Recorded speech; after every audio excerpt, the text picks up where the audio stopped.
Giggles बकरी को जंगल में घूमना बहुत पसंद था। वो सबसे स्वादिष्ट पौधे खाता था जो उसे मिल सकते थे।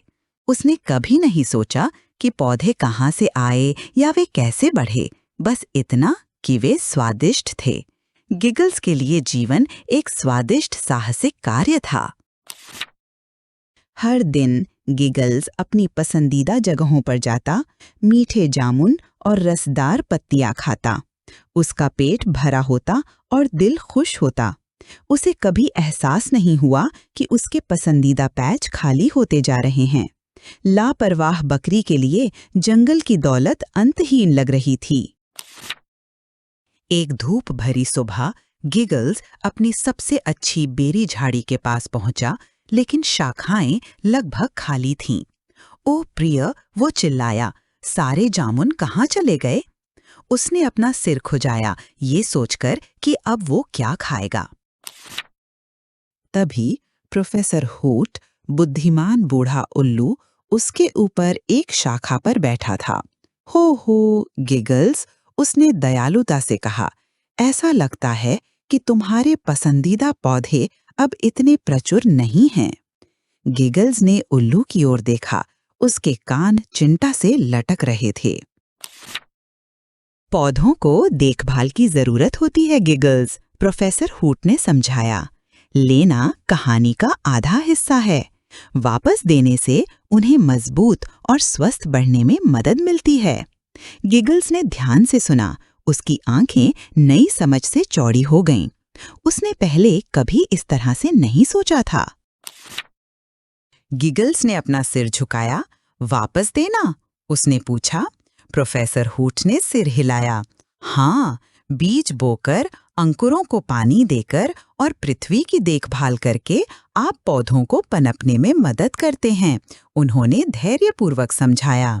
गिगल्स के कान जिज्ञासा से खड़े हो गए। गिगल्स के दिमाग में एक नई योजना बनने लगी। उसने अपना खुद का बगीचा शुरू करने का फैसला किया, एक ऐसी जगह जहां वो अपने प्यारे पौधों को वापस दे सके। उसने रसदार जामुन और रसीले पत्तों की पंक्तियों की कल्पना की।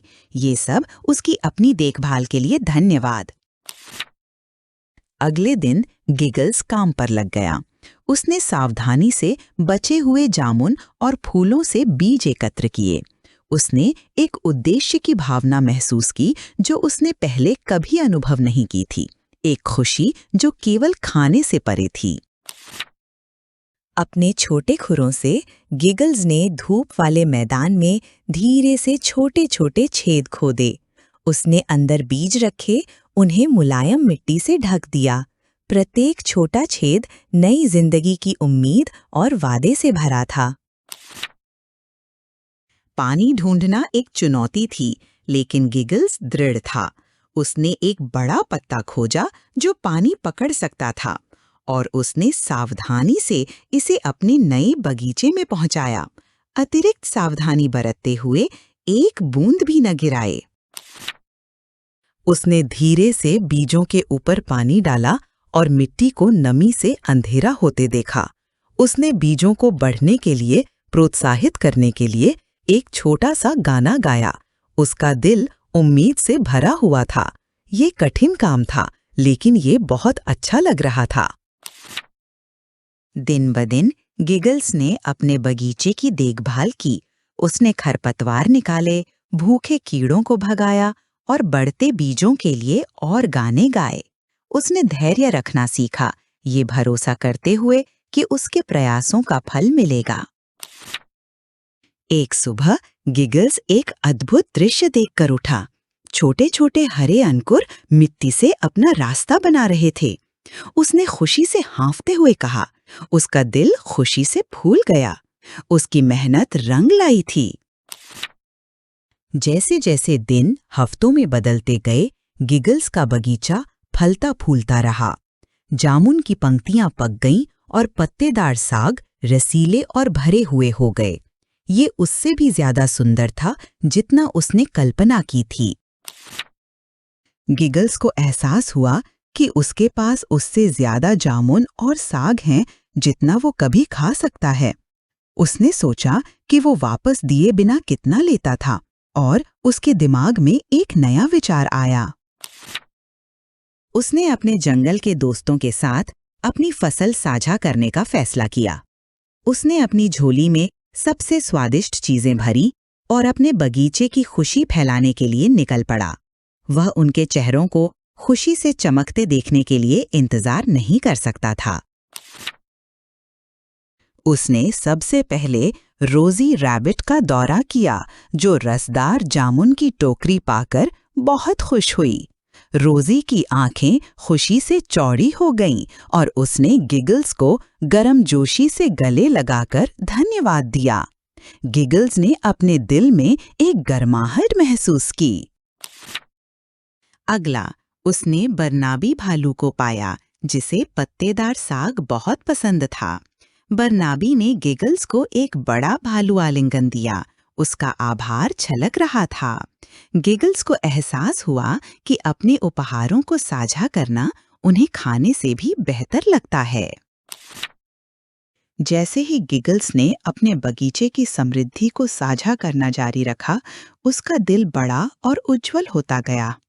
उसने सीखा कि दुनिया को वापस देने से एक ऐसी खुशी मिलती है जिसकी तुलना केवल लेने से नहीं की जा सकती है। प्रोफेसर हूट ऊपर से देख रहे थे। उनकी बुद्धिमान आंखें गर्व से चमक रही थीं। वह जानता था कि गिगल्स ने एक बहुमूल्य सबक सीखा है जो हमेशा उसके साथ रहेगा। गिगल्स के हृदय परिवर्तन के कारण जंगल एक बेहतर जगह थी। उस दिन से गिगल्स ने अपने बगीचे की देखभाल करना जारी रखा। हमेशा पृथ्वी को वापस देना याद रखा। वो समझ गया कि सच्ची खुशी दूसरों के साथ अपने उपहारों को साझा करने से मिलती है, जिससे दुनिया एक बार में एक पौधे को थोड़ा उज्जवल बनाती है। और इसलिए गिगल्स बकरी को पूरे जंगल में गिगल्स द गिविंग के रूप में जाना जाने लगा। उनका बगीचा उदारता और साझा करने की खुशी का प्रतीक था, जो सभी को याद दिलाता था कि केवल लेने की तुलना में देने से अधिक खुशी मिलती है। जंगल फला फूला न केवल पौधों के कारण, बल्कि गिगल्स द्वारा फैलाई गई दयालुता के कारण। उसका आभारी बगीचा दोस्ती और साझा करने का स्थान बन गया, जहां सभी ने वापस देने की खुशी सीखी। जैसे ही हर दिन सूरज ढलता था, गिगल्स को पता था कि उसने एक बदलाव किया है। उसका दिल भरा हुआ था, न केवल खाने से बल्कि देने की खुशी से, और उसने महसूस किया कि वो सबसे मीठा इलाज था।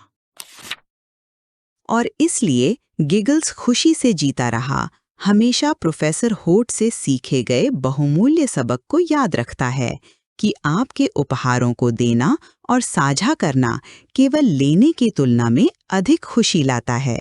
अंत।